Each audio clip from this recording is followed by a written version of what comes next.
श्रीमती प्रियंका गांधी वाड़ा।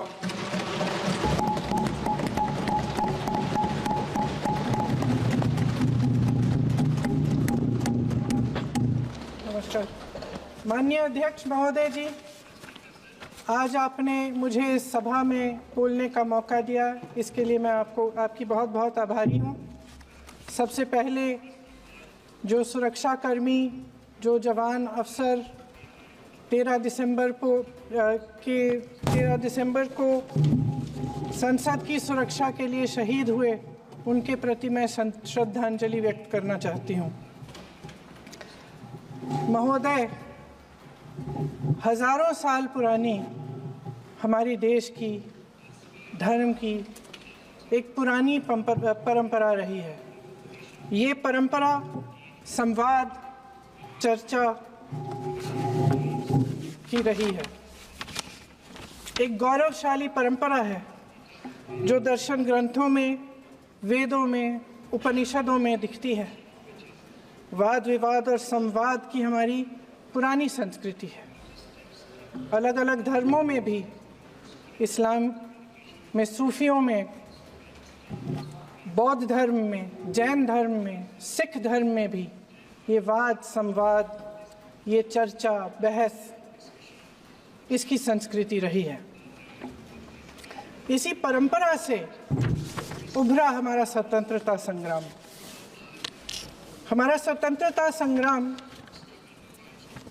विश्व में एक अनोखा संग्राम था, एक अनोखी लड़ाई थी जो अहिंसा और सत्य पर आधारित थी।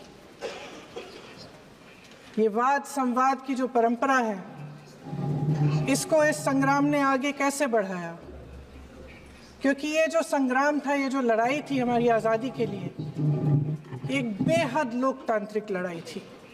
इसमें देश के किसान, देश के जवान, देश के मजदूर, देश के अधिवक्ता, देश के बुद्धिजीवी, चाहे किसी भी जाति के हों, चाहे किसी भी धर्म के हों, चाहे किसी भी भाषा को बोलते हों, सब इस स्वतंत्रता संग्राम में शामिल हुए।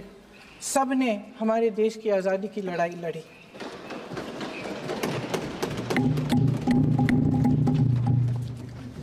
और उसी आज़ादी की लड़ाई से एक आवाज़ उभरी जो हमारी देश की आवाज़ थी।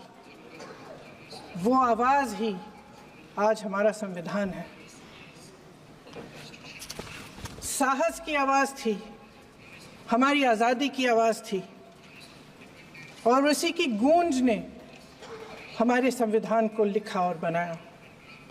ये सिर्फ एक दस्तावेज नहीं है। बाबा साहेब अम्बेडकर, मौलाना आज़ाद जी, राजगोपालाचारी जी और जवाहरलाल नेहरू जी और उस समय के तमाम नेता, जैसे आपने कहा, इस संविधान को बनाने की जो कार्य में सालों के लिए जुटे रहे। हमारा संविधान इंसाफ, उम्मीद, अभिव्यक्ति और आकांक्षा की वो ज्योत है जो हर हिंदुस्तानी के दिल में जलती है। अध्यक्ष महोदय, इस ज्योत ने हर एक भारतीय को ये पहचानने की शक्ति दी कि उसे न्याय मिलने का अधिकार है, कि उसमें अपने अधिकारों के लिए आवाज़ उठाने की क्षमता है, कि जब वो आवाज़ उठाएगा तो सत्ता को उसके सामने झुकना पड़ेगा। इस संविधान ने हर एक देशवासी को ये अधिकार दिया कि वो सरकार बना भी सकता है और सरकार बदल भी सकता है। ये ज्योत जो हर हिंदुस्तानी के दिल में जलती है, उसने हर हिंदुस्तानी को ये विश्वास दिया कि देश की संपत्ति में, देश की दौलत में, संसाधनों में उसका भी हिस्सा है, कि उसे एक सुरक्षित भविष्य की उम्मीद का अधिकार है, कि देश बनाने में भी उसकी भागीदारी है। उम्मीद और आशा की ये जोत मैंने देश के कोने कोने में खुद देखी है। उन्नाव में मैं एक रेप पीड़िता के घर गई, उसे जलाकर मार डाला था। वो शायद 20-21 साल की होगी। हम सब के बच्चे हैं। हम सोच सकते हैं कि अगर हमारी बेटी के साथ बार बार बलात्कार हुआ और फिर जब वो अपनी लड़ाई लड़ने के लिए गई तो उसको जलाकर मार डाला गया होता तो हम पर क्या बीतती। मैं उस बच्ची के पिता से मिली। उसके खेत जलाए गए थे, उसके भाइयों को पीटा गया था, उसके पिता को बाहर से घर के बाहर घसीट कर मारा गया था। उस पिता ने मुझे बताया कि बेटी, मुझे न्याय चाहिए। मेरी बेटी अपने एफआईआर को दर्ज करने के लिए जब जिले में गई तो उसको मना किया गया।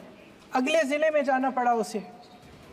वो रोज सुबह 6 बजे उठकर तैयार होकर अकेली अपने मुकदमे को लड़ने के लिए अगले ज़िले में ट्रेन से जाती थी।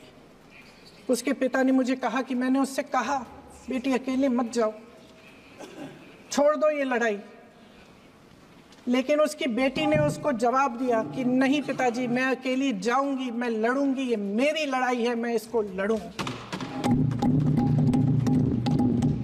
ये लड़ने की क्षमता, ये हिम्मत उस लड़की को और करोड़ों भारत की नारियों को हमारे संविधान ने दी। आगरा में मैं अरुण वाल्मीकि के घर गई। अरुण वाल्मीकि पुलिस स्टेशन में काम करता था, सफाई का काम करता था। आप सोच सकते हैं हमारी तरह उसका भी परिवार था। नई नई शादी हुई थी, 2-3 महीनों का बच्चा था। पुलिस स्टेशन में चोरी हो गई। चोरी का इल्ज़ाम उस पर लगाया गया। उसके पूरे परिवार को उठाकर पुलिस स्टेशन में ले गए। आप हंस रहे हैं, लेकिन ये गंभीर बात है। गंभीर बात। शर्म करो, शर्म। अरुण वाल्मीकि को पीट पीट के मार डाला, उसकी बीवी को पीटा, उसके पिता के नाखून निकाले, उसके पूरे परिवार को पीटा गया। जब मैं उस जवान महिला से मिलने गई जो अभी अभी विधवा हुई थी, तो उसने मुझे कहा कि दीदी, हमें सिर्फ एक चीज़ चाहिए, हमें न्याय चाहिए और हम इस न्याय के लिए लड़ते रहेंगे, चाहे कुछ भी हो जाए। ये हिम्मत उस महिला को हमारे संविधान ने दी।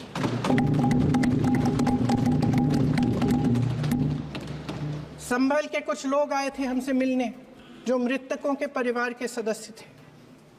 उसमें 2 बच्चे थे, अदनान और उजैर। अब सुनिए। उसमें 2 बच्चे थे, अदनान और उजैर। एक बच्चा मेरे बच्चे की उम्र का है, दूसरा उससे छोटा 17 साल का है। दर्जी के बेटे थे।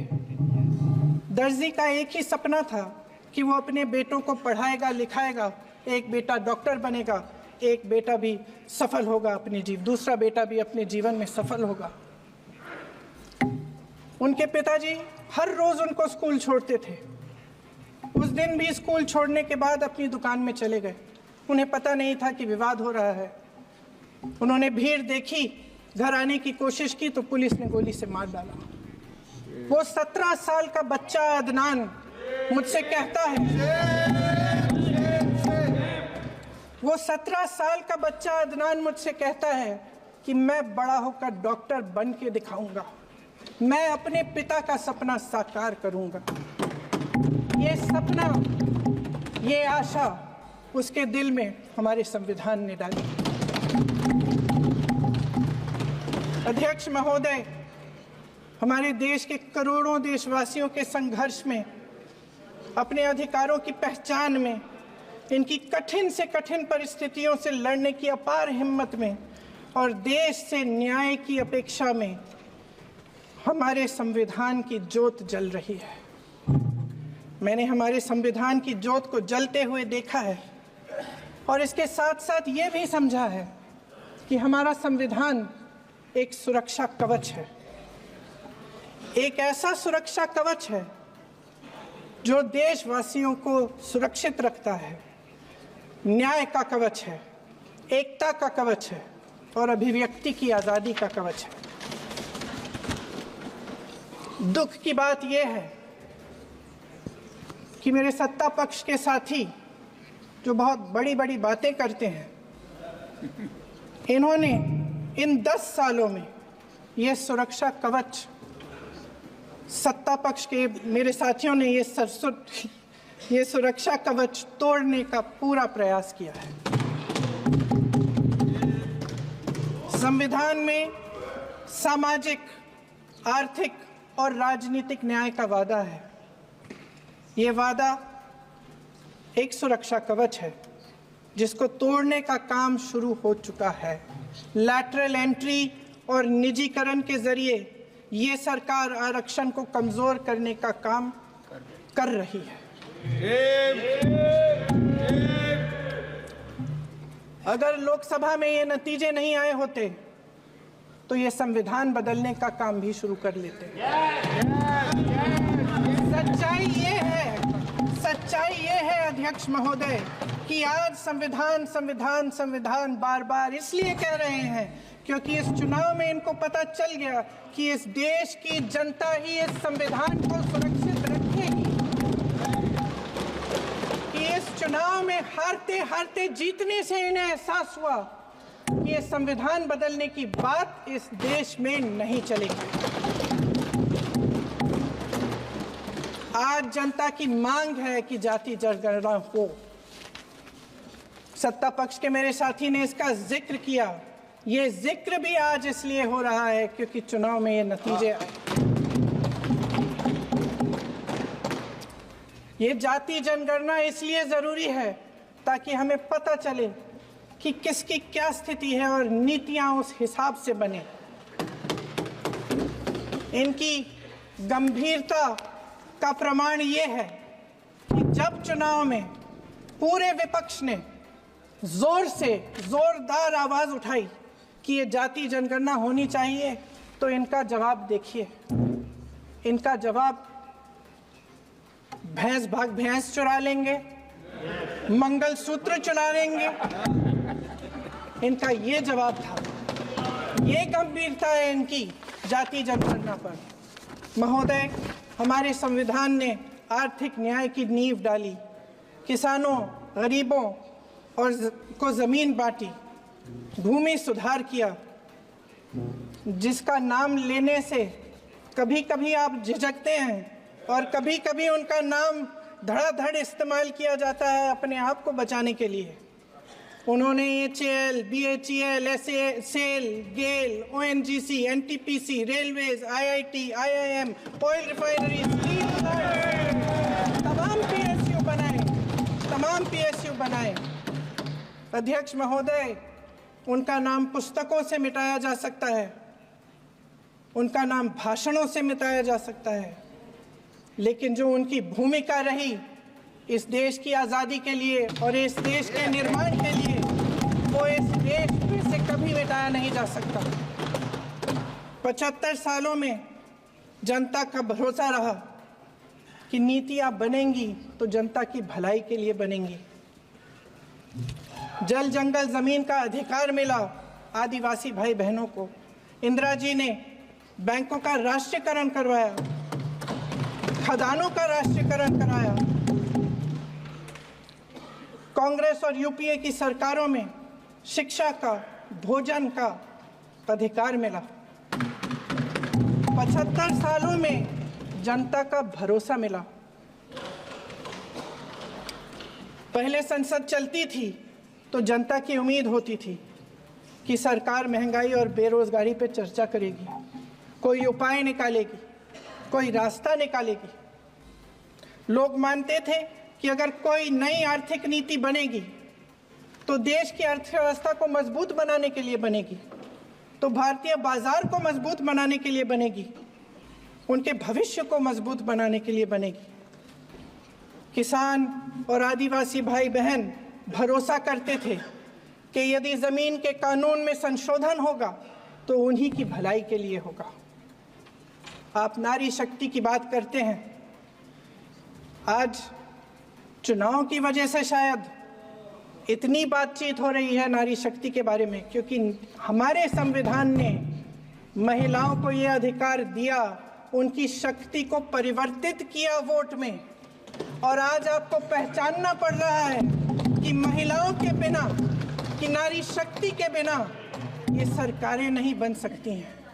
इसीलिए आज आप नारी शक्ति की बातें दोहरा रहे हैं। जो आप नारी शक्ति का अधिनियम लाए हैं उसको लागू क्यों नहीं करते?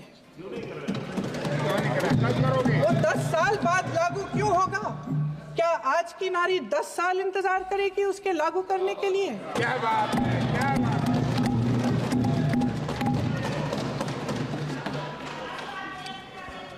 आज संसद में बैठे हुए सत्ता पक्ष के मेरे साथी ज्यादा से ज्यादा अतीत की बातें करते हैं। 1900 किस में क्या हुआ, कब हुआ, नेहरू जी ने क्या किया। अरे वर्तमान की बात करिए, देश को बताइए आप क्या कर रहे हैं, आपकी जिम्मेदारी क्या है? कि सारी जिम्मेदारी जवाहरलाल नेहरू की है। अध्यक्ष महोदय जी, ये सरकार आर्थिक न्याय का सुरक्षा कवच तोड़ रही है। आज संसद में बैठी ये सरकार बेरोजगारी और महंगाई से जूझ रही हमारी जनता को क्या राहत दे रही है? कृषि के कानून भी बड़े बड़े उद्योगपतियों के लिए बन रहे हैं। सही एमएसपी को छोड़िए, डीएपी तक नहीं मिल रहा है।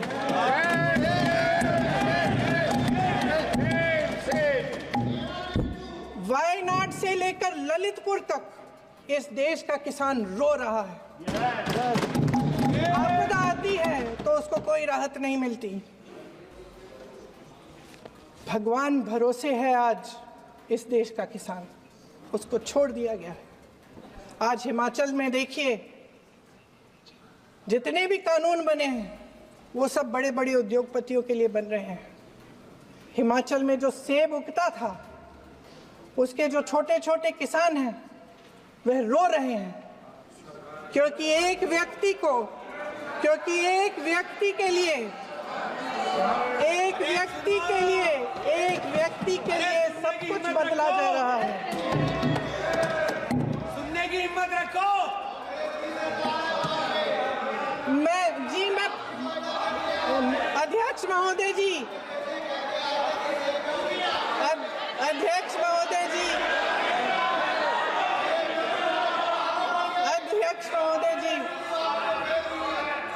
महोदय जी, अडानी जी को सारे कोल्ड स्टोरेज प्रदेश की सरकार ने नहीं दिए।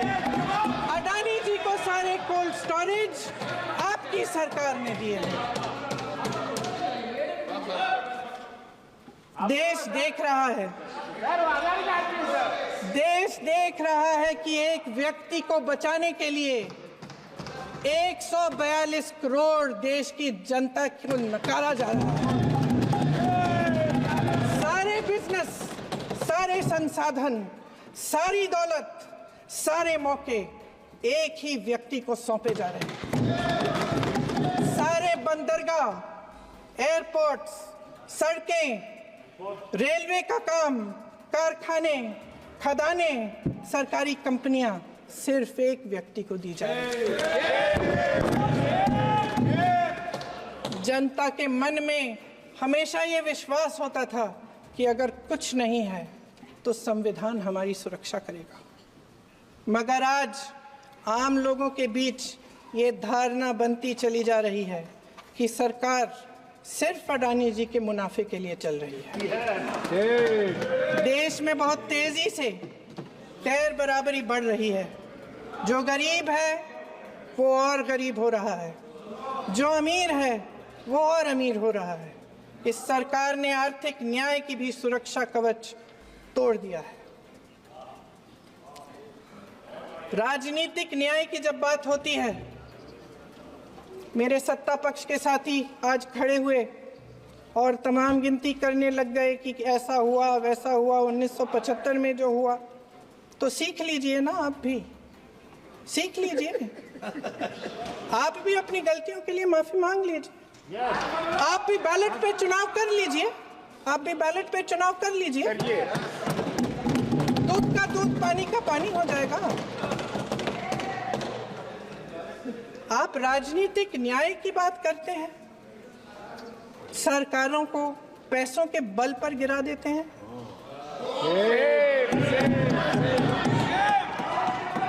मेरा आग्रह है कि अपन संविधान में सकारात्मक जुड़े।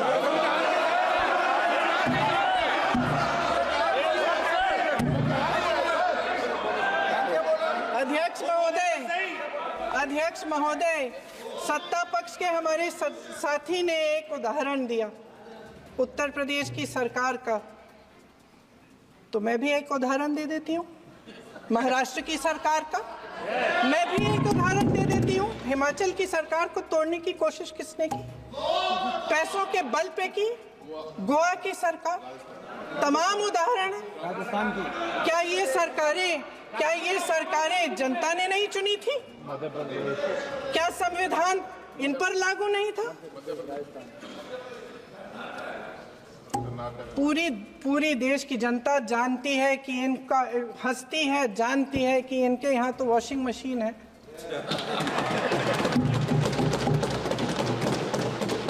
तो यहाँ से वहां जाता है वो धुल जाता है, इस तरफ दाग उस तरफ स्वच्छता। और मेरे कई ऐसे साथी हैं जो इस तरफ होते थे उस तरफ चले गए, मुझे दिख भी रहे हैं वॉशिंग मशीन में शायद धुल गए हैं। अध्यक्ष महोदय, जहां भाईचारा और अपनापन होता था, जहां हमारे संविधान ने एकता का सुरक्षा कवच दिया था, वहां शक और घृणा के बीज बोए जा रहे हैं। एकता का सुरक्षा कवच तोड़ा जा रहा है। प्रधानमंत्री जी यहाँ सदन में संविधान की किताब को यूं माथे से लगाते हैं, लेकिन संभल में, हाथरस में, मणिपुर में जब न्याय की गुहार आती है, उठती है, तो उनके माथे पे शिकन तक नहीं आता।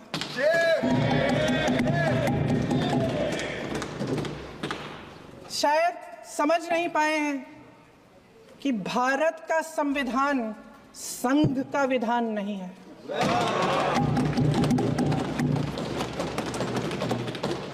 भारत के संविधान ने हमें एकता दी, हमें आपसी प्रेम दिया। उस मोहब्बत की दुकान जिस पर आपको हंसी आती है, उसके साथ करोड़ों देशवासी चले।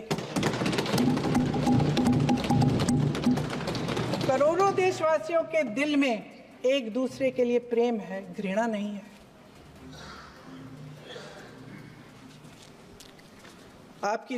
इनकी जो विभाजनकारी नीतियां हैं, उसका नतीजा हम रोज देखते हैं। राजनीतिक फायदे के लिए संविधान को छोड़िए, देश की एकता को भी ये रख नहीं सकते, इसकी सुरक्षा नहीं कर सकते। हमने संभल में देखा, मणिपुर में देखा। दरअसल इनका कहना है कि अलग अलग इस देश के अलग अलग हिस्से हैं, कैमरा लेकिन हमारा संविधान कहता है कि ये देश एक है और ये देश एक रहेगा। जहां खुला विवाद होता था, अभिव्यक्ति का सुरक्षा कवच होता था, इन्होंने भय का माहौल पैदा किया है।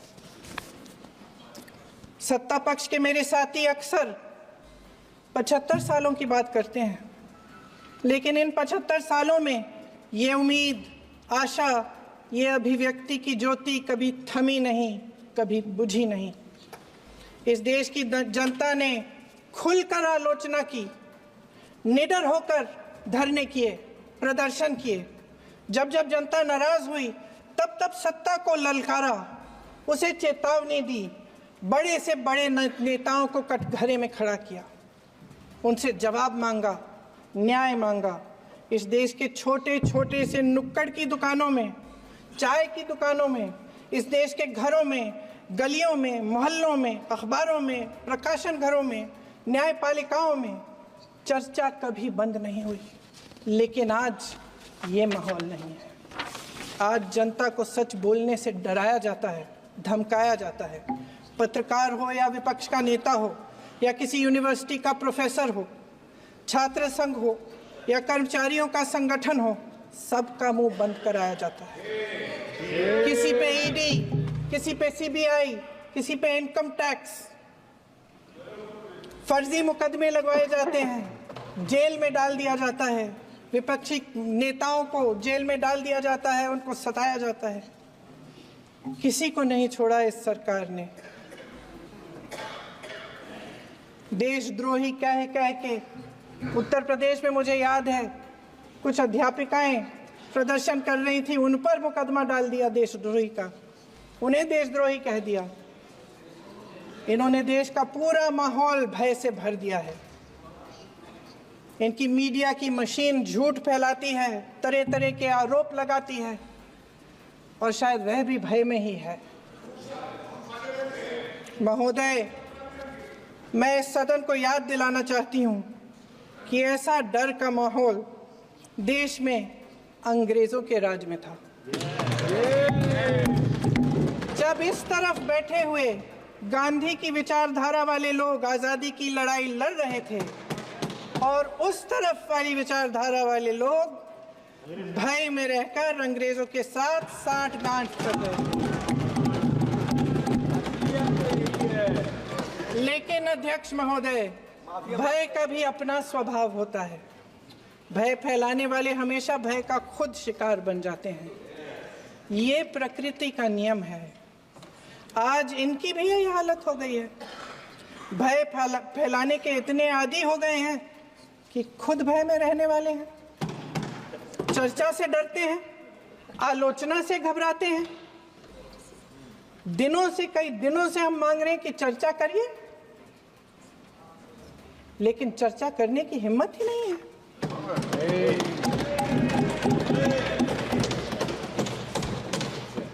एक कहानी होती थी अध्यक्ष महोदय, शायद बचपन में आपने भी सुनी होगी। राजा भेष बदलकर बाजार में आलोचना सुनने जाता था। ये सुनने जाता था कि प्रजा मेरे बारे में क्या कह रही है, मैं सही रास्ते पे चल रहा हूं कि नहीं। लेकिन आज का राजा, भेष तो बदलते हैं आज के राजा, शौक तो है उनको भेष बदलने का, लेकिन न जनता के बीच जाने की हिम्मत है और न आलोचना सुनने की। महोदय, मैं तो सदन में नहीं हूं।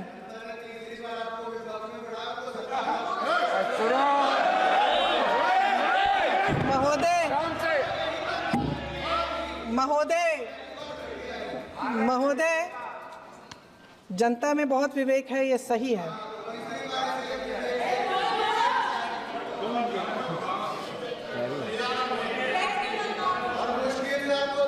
अच्छा महोदय, मैं सदन में नहीं हूँ, कुछ हाँ ठीक है, मैं सदन में नहीं हूँ, मात्र 15 दिनों से आ रही हूँ। लेकिन मुझे ताज्जुब होता है कि इन 15 दिनों में इतनी बड़े इश्यूज हैं, इतनी बड़ी बातें हैं, प्रधानमंत्री जी मात्र एक दिन के लिए शायद 10 मिनट के लिए दिखे हैं सर।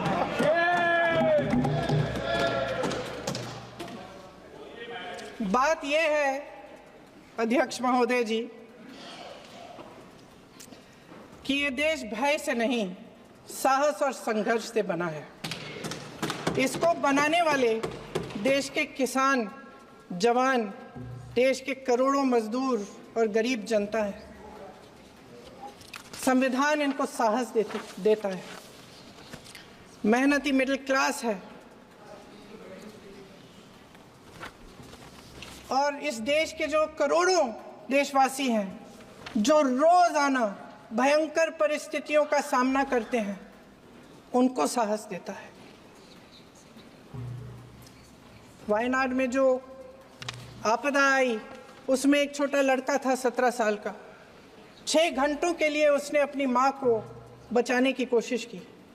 6 घंटों के लिए आप सोच सकते हैं कि अगर नदी की धारा बह रही है, नाराज है, आप अपनी माँ को पकड़े हो, 6 घंटों के लिए पकड़े रखते हो कि मेरी माँ बच जाएगी और अंत में वो माँ भी बह जाती है। उस लड़के का साहस,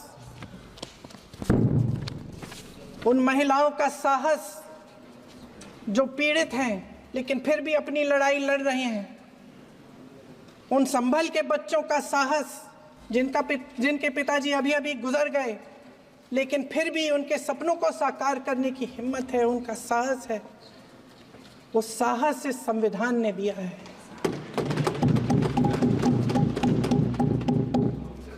वो आत्मविश्वास इस संविधान ने दिया है। ये देश भय से नहीं चल सकता, ये देश साहस से ही चलेगा।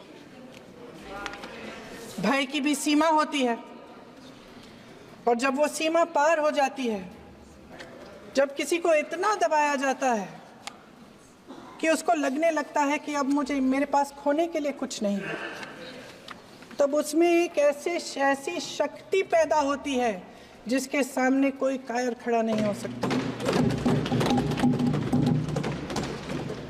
ये देश कायरों के हाथों में ज्यादा देर तक कभी नहीं रहा है। ये देश उठेगा, ये देश लड़ेगा, सत्य मांगेगा, सत्यमेव जयते। जय हिंद। ABL 24 न्यूज, सच दिखेगा। ABL 24 न्यूज को सब्सक्राइब करें, ताज़ा खबरों के लिए बेल आइकन को दबाएं।